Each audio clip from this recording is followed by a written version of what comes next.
the House Committee substitute. Gentleman from Jasper, for what purpose do you rise? To speak on the bill, Mr. Speaker. Proceed, gentlemen. Thank you, Mr. Speaker. Excuse me, gentleman from Newton, I apologize for that. I actually have both, so thank you.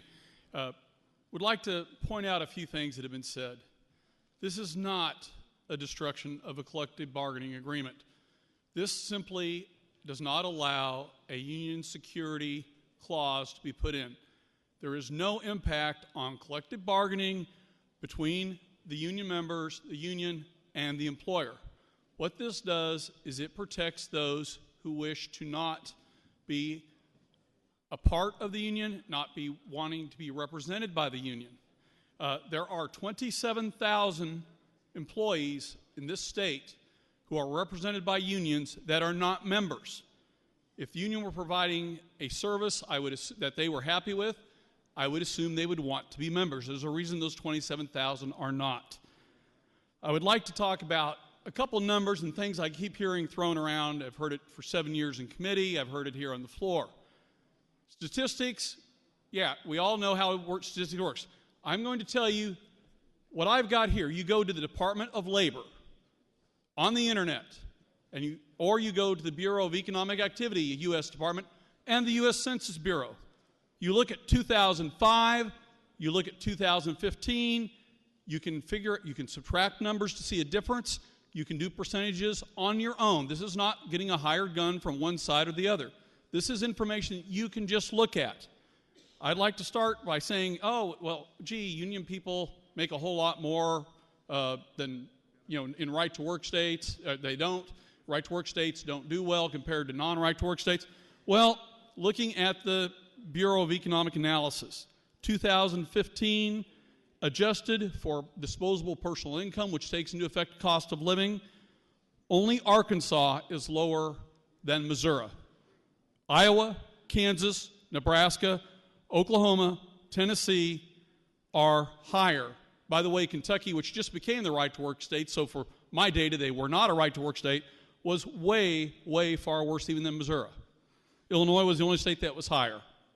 That is one of our surrounding non-right-to-work states. Talking about earnings, oh, we earn less. We earn less in right-to-work states than in non-right-to-work states. Well, again, go to the Bureau of Labor Statistics and take a look at your average weekly earnings. Only Arkansas is lower in our right-to-work states. Again, Iowa, Kansas, Nebraska, Oklahoma, and Tennessee all have higher average weekly earnings for employees. And again, Kentucky, which was the non-right-to-work state, was way worse. Let's talk about jobs. Oh, non-right-to-work states create jobs? Not really. Again, I looked at our 8 surrounding states. 2 of them were not right to work. 6 are right to work. And you can all do this math when you go back. This isn't me going to the national right to work guys. You can do this on your own. Sorry, looking at the speaker here. Right to work states created between 2005, 2015, 302,500 jobs. Our non-right to work states that we border, and including Missouri, lost 11,800 jobs. Going to union membership. Oh, this is going to be the death knell of unions, is what I've heard.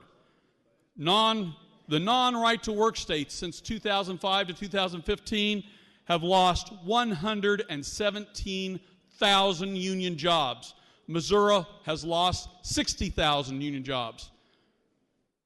The right-to-work states that we border in that same time period have created 38,000 union jobs.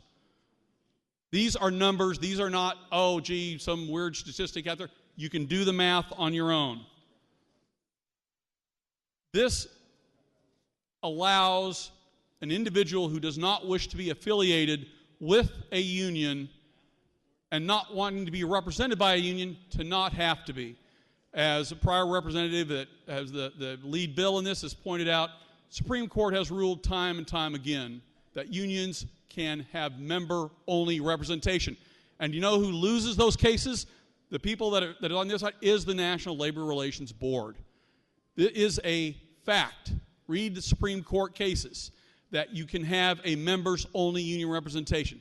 This allows those 27,000 people in our state right now that are covered, that have to pay in fees to a union that do not, for whatever reason, want to be members, to not have to pay that fee, and does not require the union to have to represent them.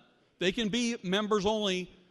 This does not change, this bill does not change any other interaction in what a collective bargaining union does with an employer. It simply says that as an employee, you cannot be fired or hired for being a union member or not. This protects your union right to join and be a member just as much as it protects a person's right not to be a union member or not to have to pay a fee for that representation. Thank you, Mr. Speaker. Further discussion. Gentleman from Jackson.